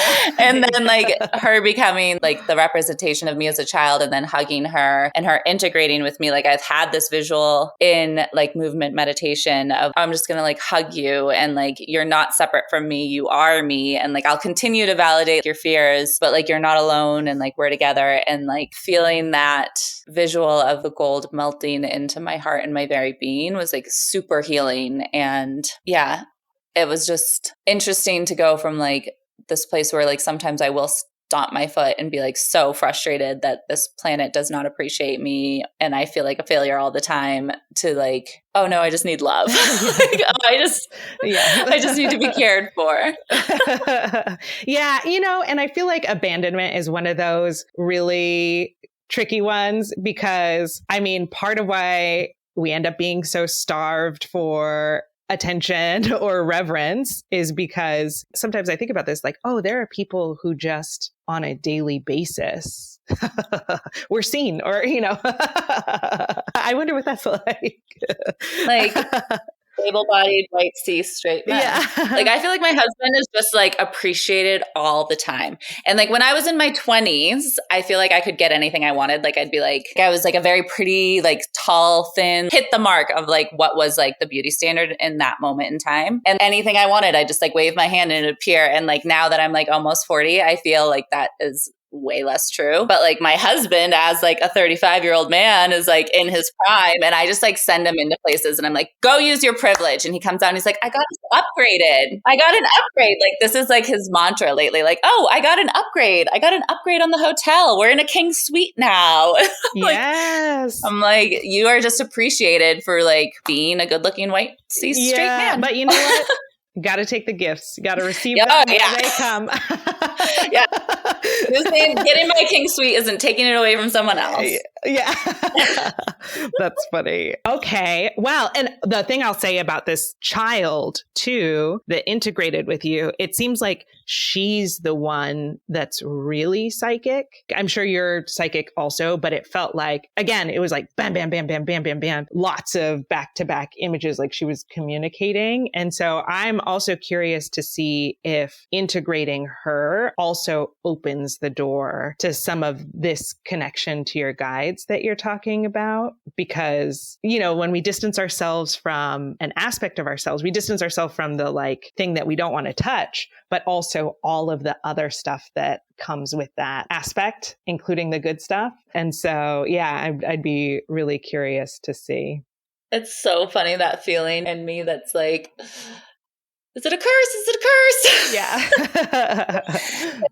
Like exactly like you were saying, wait, is it a curse? And your guides are like, no, this is just the fear of like opening up. I ask all the time because I am like, I don't want to mess with anything that I don't know what I'm dealing with. I don't need to open anything, you know, like I'm just doing this for fun. I'm playing. So let's not ruin my life over a little bit of fun. But I think that most of the time the answer is always no. And if anything that's a curse, I feel like it's really possible to have poison, but they only land in wounds. Like I almost see the metaphorical wound as like a literal wound with pus sticking out of it. And our skin is a protective barrier. And so where there are these wounds, there's no protective barrier. So it's like a little dart can come in, a little hook can come in, and then it seeps further and further into your skin. But you have to have that original thing. But as long as you don't have the wound, I mean, everyone has wounds, but as long as you're like, you know what, I don't need to take this. I recently had to have a limpia related to like a curse situation. But a big part of it was that I really felt like I didn't deserve the really great things in my life. And so when someone else was like, why do you have it? I want it. I was like, you're right. I shouldn't have it. And it just, everything started once we moved to Atlanta, like everything disappeared. But it was because part of it is the curse, but it was because I was like, you're right. I am. This brings me back to I wanted to get back to your question about the entrepreneurial journey. So I think that I have this belief that like you can't have it all and that it's all a balance. And like one part of me is like, of course it's all a balance. Like, of course it's all a balance. And I need to keep looking towards people who do have it all because they're evidence that it's possible and that you can be happy. But of course you don't see everything. And of course everyone experiences loss or whatever. But sometimes I feel like I have these limiting beliefs that impact my entrepreneurial journey because I'm like, everything is so good. So like something has to give. And that's the thing I'm most comfortable with giving because it's the most difficult path, you know? But I would say I don't have the answer of like, how do you know what's the difference between like stepping forward and providing the energetic frequency of like, yes, I trust, yes, I trust, yes, I trust. And like forcing and hustling. I don't know what the difference is at this point, but I'm trying every single day to plug into what the difference is and like really listen to what is the next step, what would make this more easeful. So right now,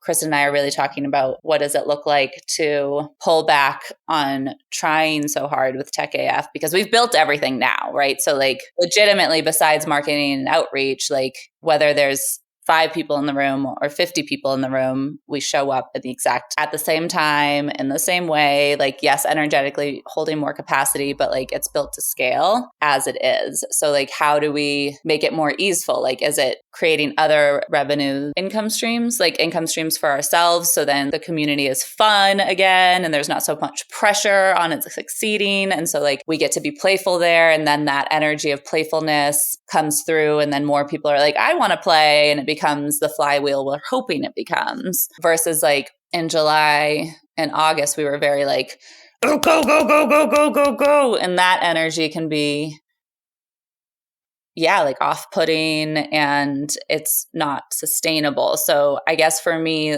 when I'm thinking about the entrepreneurial journey, it's like, I think we show up in the ways that are going to create the greatest transformation. And we're really intentional with every decision that we're making. So like intuitively, like, do I show up to this event because I feel obligated? Or am I showing up there because there's some little soul ping that's like, show up here. You could meet the person who's going to introduce you to the person, or who's going to say the statement that unlocks an idea for the way that you're building your technology, you know, like, and recognizing that if we take the pressure off of ourselves to be everything and to be like a man showing up and doing things the way that they do it, then like we can still be playful and have fun. And even if this doesn't work out in the long run, like it does work out in the longest run. Yeah. You know? It still existed. Yeah, people are still... Yeah, and it's feeding forward. Yeah, I'm impacted by it already in lots of ways where I am building relationships and I feel like there's a ground beneath me in a way that I never felt before. And so, yeah, it's real. It exists. There's community. Who knew? Yeah. And when you look back over like the timeline of your life, things that didn't make sense, or you were like, why the heck am I doing this? Or why the heck did I just do that? Like it does play forward and it matters. But I think that we should be having fun in the meantime. Like, I think it should be playful in the meantime. I think that we should be connecting with people who become part of our soul family for a little while or a long time. Like, I don't think it should all be hard. And when it starts to all feel hard, that's when it's a good time to step back and think about our energy as a budget and where are we going to get the most return on investment. Yeah, I love that. I don't remember who said it, but I remember someone talking about thinking about balance, like work-life balance in a different way, where, you know, we do know that everything balances out, whether we do it or the universe does. But I mean, I think a lot of the idea of balance means that it's balanced in that moment. But really, it's about the same image of like one foot and then the left foot, or in breath and out breath. And so it's not at the exact same time. You may have a period of time where you're like fully unbalanced, but then the pendulum will swing and then you get to relax and you're like, what do I do with myself? I don't even know. Or people want like every bucket to be balanced, and that's not ever going to happen. Or like, yeah. So Kristen and I are a co-founding team. And so sometimes her energy is really high and she's pumping out a lot of work. And I have to be mindful of like, well, right now I need to be making money to pay my bills and like pay my mortgage. And it's okay that she's doing more right now because at another time she's going to be doing less, or maybe she'll be, you know, in Morocco on retreat and I'll be at home holding down the fort. And so it's not everything all at once being exactly in balance. It's sometimes home is going to require 80% of our cognitive energy. And then at other times, that's going to require less. And especially as a mom, you know, like it's so hard because when you're a mom, you're 100% in it and it feels both long and short. Ugh. But then you're going to have like the 20 odd years before that where there were no children. And then the however many odd years after that where they're not 100% of your energy. And so I think that moms are always playing that balance of like, how do I be really present and enjoy this experience, even in the struggle, even in how much it demands of you, but recognizing that no matter how long it is, it's not going to be long enough, you know? Because like... Yeah. Well, and it's not going to be 50-50. People talk about marriage that way too, is that it's not always, oh, we're 50-50 partners. It's like who can show up as long as the total's 100% and it swings back and forth. Not one person is 80% the whole time. It tends to be a whole still. So did you see my guides' faces and what did they look like? I don't get visuals. Ah, that's right. So I could tell you what it is. You know, I don't know how. Well, I don't get visuals, so just tell me what it is. Okay, so it was almost like a huddle. You guys were in space when it happened, and it was a huddle of people, but it wasn't one person, and everyone was gold. And like some people felt older. If I think about it, there's like one person hunched over. Some people are really massive, and so it was only their mouth or voice. They don't have forms necessarily. It almost looked like a cartoon of a group of like 7 people huddled together. And then you specifically, when you came back down, it's 2 people, one on each side. But I don't know. I can only see their hand on your shoulder and not necessarily the body, but everything's gold. Everyone is gold. Wow. Yeah. Crazy. But I don't know. Yeah.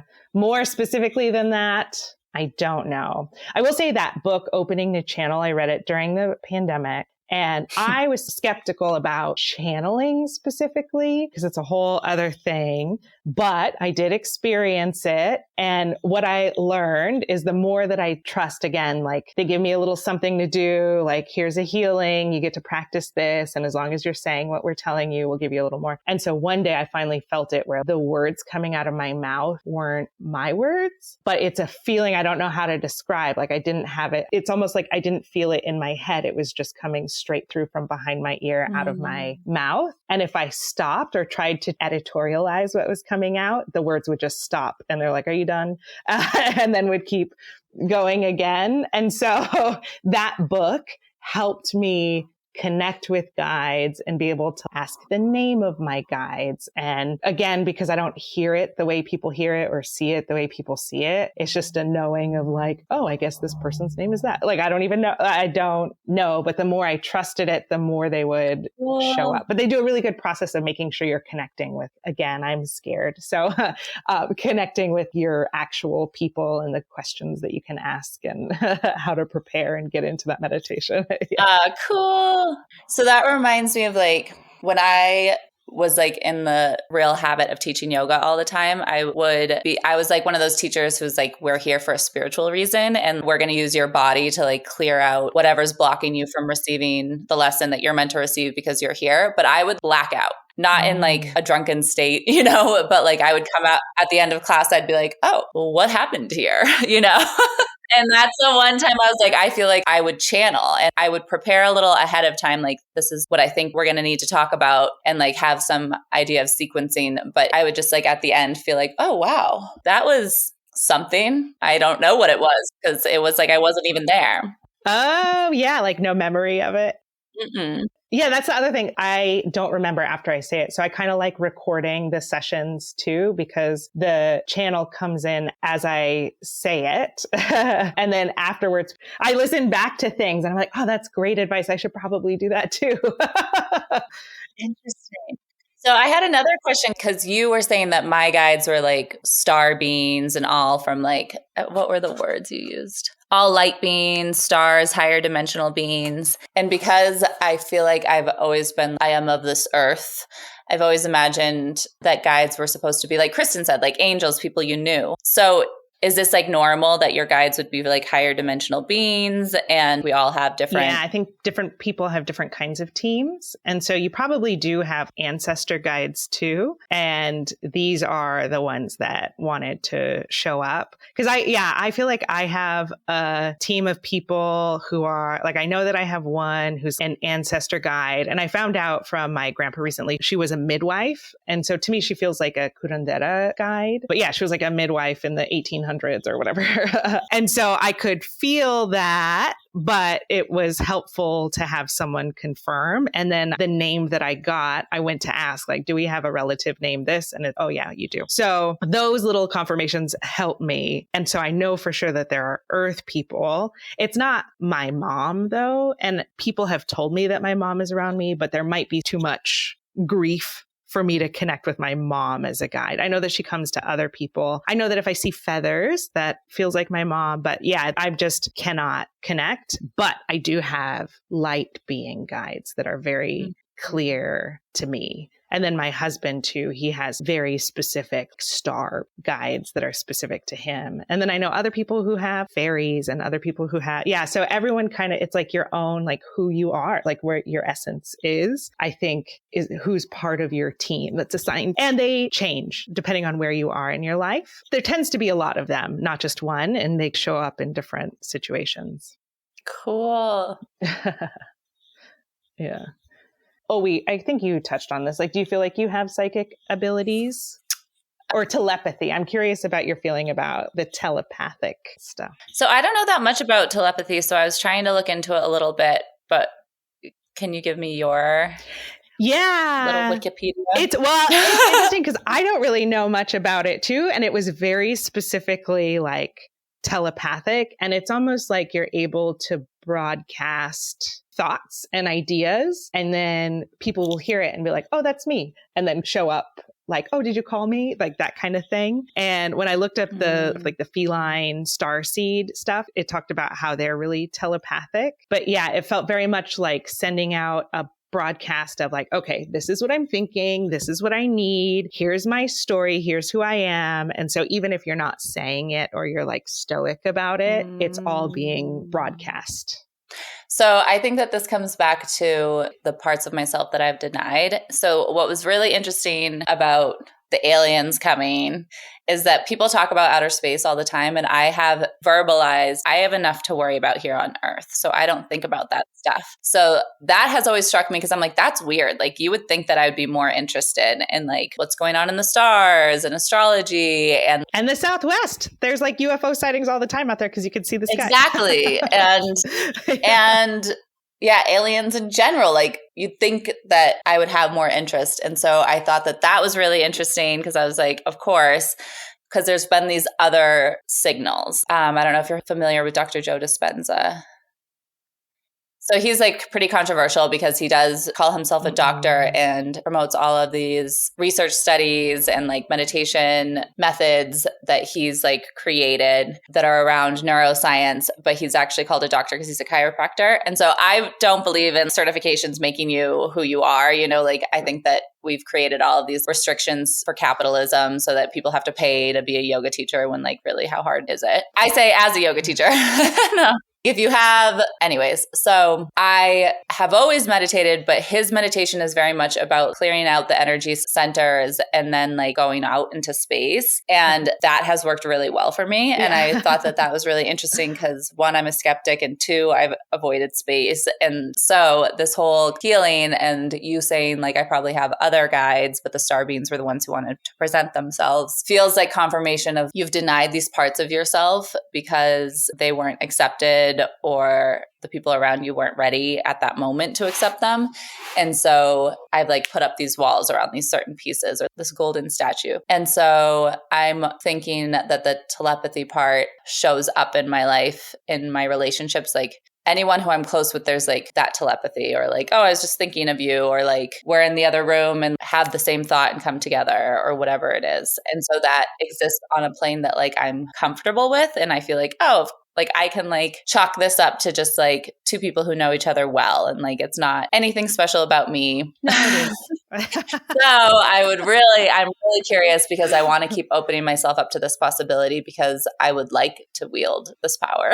That seems like a fun one. Like, yeah, you just think about someone and then they text you. Yeah. Yeah, that's a fun or one. Like I think about an opportunity and it arrives. Yeah. Someone's like, here's a check. Here. But did I tell you how that happened? No, but I don't care.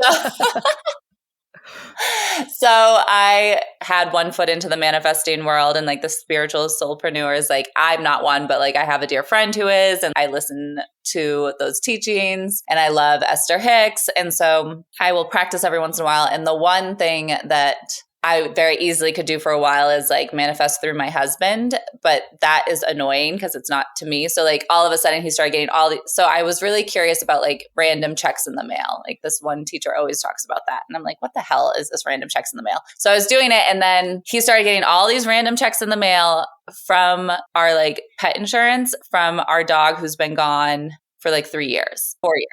And then I was like, no, I want it in my name. And it came in like $2,100. And that's how much I was trying to manifest. And I was like, oh, this works. So I do feel like I know that it's possible, but I think that I've thought it was possible because that's just like the rules of the universe. So I'm super curious about if I stopped denying that I might be magical, will I be more magical?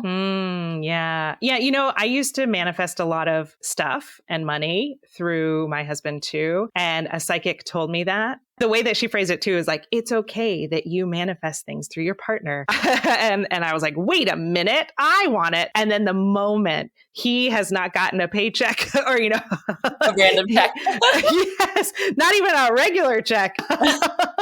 And then, no, he's gotten like some, like he gets occasional random checks. No, but this is like with the strike. Yeah. Well, this happened. I go to her every year, like once a year, because she's great. But yeah, she had told me this like this time last year. And then that was probably the last time that he got like a job. And then where before I was getting like new pairs of shoes, like it wasn't even just money, it was cosmetics, like stuff that he would never use were coming through him. And I was like, it's mine. It's for me. Wild. Yeah. But the moment she said it, it would stop. And I haven't gotten anything. I'm still trying to figure out how to like crack the code of how to get stuff to show up in my name. I feel like I've created a lot of opportunities. I've manifested a lot of opportunities, but it's like for free, where with him, I could do literal stuff, like 3-dimensional stuff. The only stuff I can allow myself is like ideas or experiences. Mm-hmm. Yeah.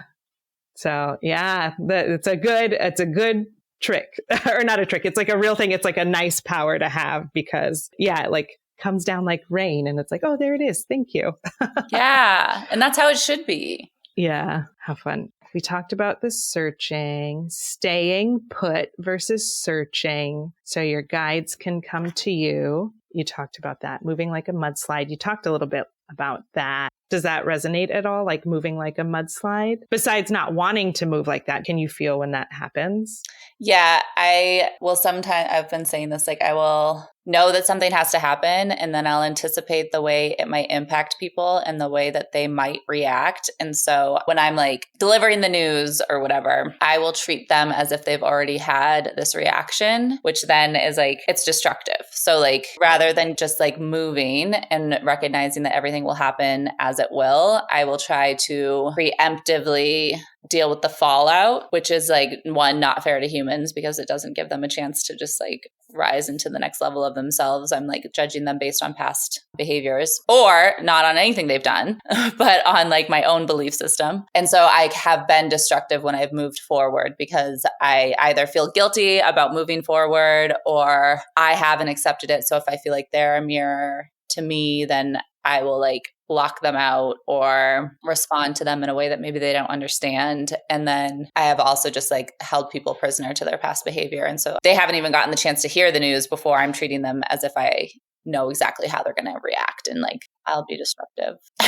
That's interesting. Yeah. Cause that did feel like it was another piece about the way that time was happening, that you have to be present to time travel, but also, or what was that about? It was like, you have to be present and allow things to show up. And that unlocks the ability to move through time. But as long as you're in like other points of time, it's like, you can't unlock this. Oh, non-time. It's about moving from, you can only be in the present to move beyond time, which is where like the guides are and channeling is and all that other stuff. You have to be present, which we understand in the context of like meditate, like that's the point of a meditation or in a yoga practice. But even what you're talking about here is being present creates this opportunity for people to show up in non-time versus like something that's already happened in another timeline was really interesting. Oh, it's almost like you describing this too, is that piece where you can see multiple timelines. It's like you scanning all the timelines to see the different possibilities of how people will show up. Oh my gosh, I thought that was really interesting too. So I have a friend who does transcendental meditation and I was like super curious about her way of doing things. And we were talking about like how most people feel comfortable moving linearly and how I actually really enjoy moving up and down because I don't know why, but that struck me as well because she was like, well, do you have any experience with this? And I was like, no. And then I was like, actually, I have always gravitated towards these meditations that are like, there's just like less restrictive of linear time. Oh, fun. That's cool. Mm-hmm. And it can be in a fun way of like jumping. And then I can see how it can also be used as like a protective mechanism too, which I do too. I mean, I get it. Yeah. You know, it's like preparation or whatever, but yeah, it's hard to show up in the present. It's hard to be vulnerable to other people when you're prepared.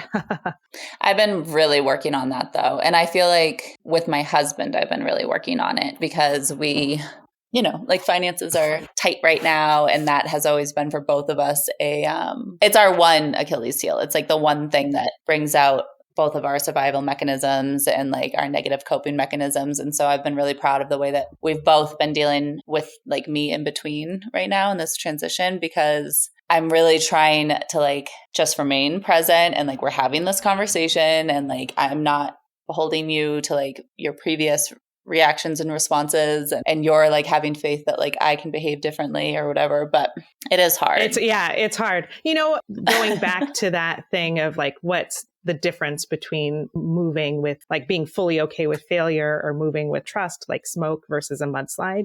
I think for me, it really changed because I like saw my Cricut machine the other day and I was like, oh, it wasn't that long ago that I was like, I'm an herbalist now. Oh, I'm going to sell stuff on Etsy. Oh, I'm going to play with all these hobbies and just do whatever. But the difference is the financial insecurity made it so that all of a sudden it's like, oh no, I have to make something happen or it's all going to be destroyed. But I am moving like a mudslide, destroying everything in my path, trying not to let things be destroyed. It's a very, it changes the way that you can exist when it doesn't feel like solid ground, I think. Well, and going to that analogy of moving like smoke versus a mudslide, it's like we become so hyper-focused on where we think we're supposed to go and how it's supposed to work out. And so then we do have to just push through, over, around things in this really forceful way. Whereas if we could be lighter, we're actually open to other pathways that maybe we're not seeing as clearly, because when we're forcing and pushing down a specific channel, then that is the only way. But because truly a mudslide can't go everywhere, right? Like it can just go down this slope. But like smoke can go over the boulders and through the trees and like up and over. And so sometimes when we're like in that place of magic where things are happening for us, it's just because we have our eyes open to like a broader spectrum of possibilities. So like maybe we really want, like I think of your tech solution as being like so smart. It's like one of the best and most like, it has the greatest potential for impacting whole fields, right? And so if you want it to happen just one way and you start acting like a mudslide, like there's all of these other ways that could happen that might work out better. But you are like, no, I have to make this work because I'm not saying you're like this. I'm just using it as an example because money or because of timelines or because of whatever. And so the more you're playful, the more you show up with us. Like when you come to Tech AF events, it's like so nice because you ask questions and you're playful and you provide this like gentle like support to the people around you. And that energy, I feel like creates an energy around you as an entrepreneur that like leaves you open to say yes to things that might otherwise not be in your vision, or to follow a train of thought that maybe otherwise you would be like, no, I have to stay focused because I said I would do this for this 20 minutes and this is the 20 minutes I have. Whereas like you're Pomodoro creative. clock is ticking. Yeah, but you're creative. So trying to force yourself to be like a masculine tech male founder and time block and blah, blah, blah. Like, yes, time block, but like within the discipline, finding fluidity.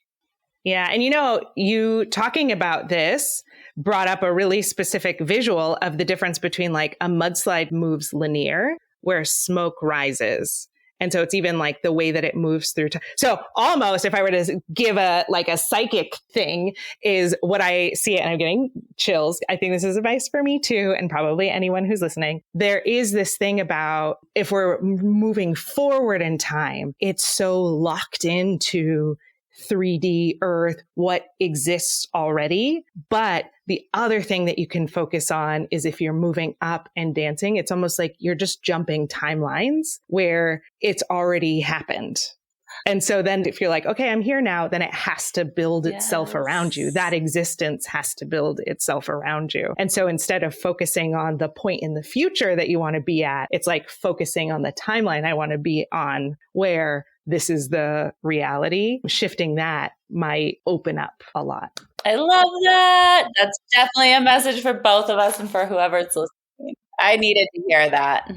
Me too. I always like take notes. I know. I'm like, oh yes, I should. I'm like so excited to move through this all visually again too. Oh, yay. Well, if you were to use one word for a major theme that showed up throughout the thing, what would you say is like the big theme of the healing? Or like a couple words, but you know what I mean? Oh man. So a theme that's come up for me in my healing over 2023 has been allowing myself to be misunderstood, like wildly misunderstood, so that I can just be really present and love myself exactly as I am. And I feel like that has just come up over and over and over again because I am okay if people don't accept me, but they need to know exactly what it is they're not accepting. And I put so much energy into like controlling the narrative and how people see me that I like am missing the point. And I'm not able to like truly relax into who I am and accept who I am because I'm like busy dealing with like the facade. And I feel like that was one level, but this healing has brought me to another level, which is like, actually, no, you don't even like allow yourself to be fully you because you deny yourself because you were misunderstood. And so it's even deeper than what I was seeing, which is like, I know exactly who I am. It's like, no, you don't even know exactly who you are. So just let yourself receive this healing. Don't be scared of who you are would be a good. Ooh, I like that one.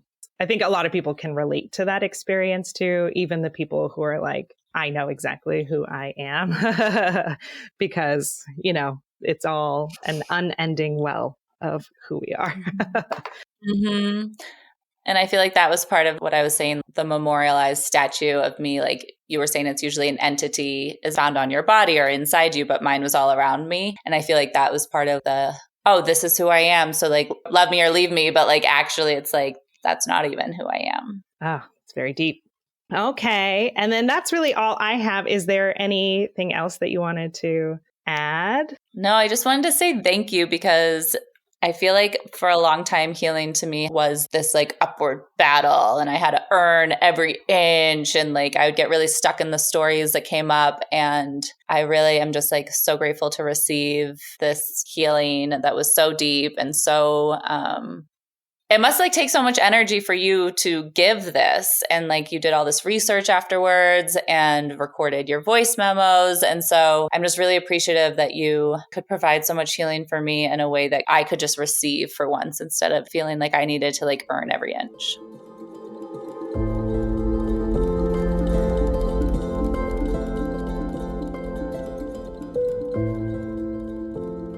And there you have it. A really powerful conversation with Ashley Aarti Beck of Tech AF. After talking with Ashley, it was very easy for me to see why I was called to clear space in myself first. We had a lot of similar experiences and stories from our childhood, especially around loss and abandonment. Abandonment can make it really hard to trust, but connection to our guides and our guidance is firmly rooted in trust. Trust is the prerequisite. I know for me, being abandoned by core family also felt like being abandoned by God and the angels and really my highest self. I felt like I had to take back the reins because I was overwhelmed with the pain of my childhood, which in my victimhood was seen as, you know, being up to my higher self to navigate. I thought if I kept leaving it to God or my higher self, there would just be more death and betrayal and abandonment. But that outlook has been exhausting and isolating and probably isn't true or real in any way. It just confirms an old story that I've had on repeat that nobody has my back. And that's not a way to live because things do get hard in life. And what makes it easier, for me at least, is being held. And being held means letting your feet come off the ground and softening into something or someone bigger in that moment. 2024 has been a year where I've been practicing giving my worries, and there have been many, to the universe and to my higher self and to my guides and the angels and really any magical being happy to take them from me. I've noticed that my anxiety had me twisting my body into itself. And through this practice, it's actually starting to open up just a little bit. The weight of my worries is too much for my physical body because we're not meant to carry them alone. And I don't think we can expect other humans to always be available to carry the weight with us, especially during times of collective pain like now. So this year, I've found myself with my back against a wall and having to trust that God or capital M me or the angels are there, ready to catch what I can't carry any longer. Looking back on this episode, it feels like participating in this healing healed me too. Instead of just being in conversation with my guides, this healing put me on a path to really trust my guides and lean on them, not just for answers or information like I've done in the past, but also for support and love and allowing myself to truly be held.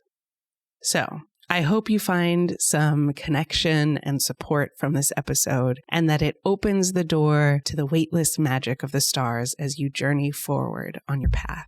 And if you're interested in a healing session, you can find my offerings at rhiannonvaughn.com. I offer quick Reiki sessions for mental clarity and energetic balance, or deep journeys like you hear on the podcast. My books are open, and I'd love to work with you. Thank you so much for listening, and I'll see you next time on A Kind of Meadow with Rhiannon Vaughn.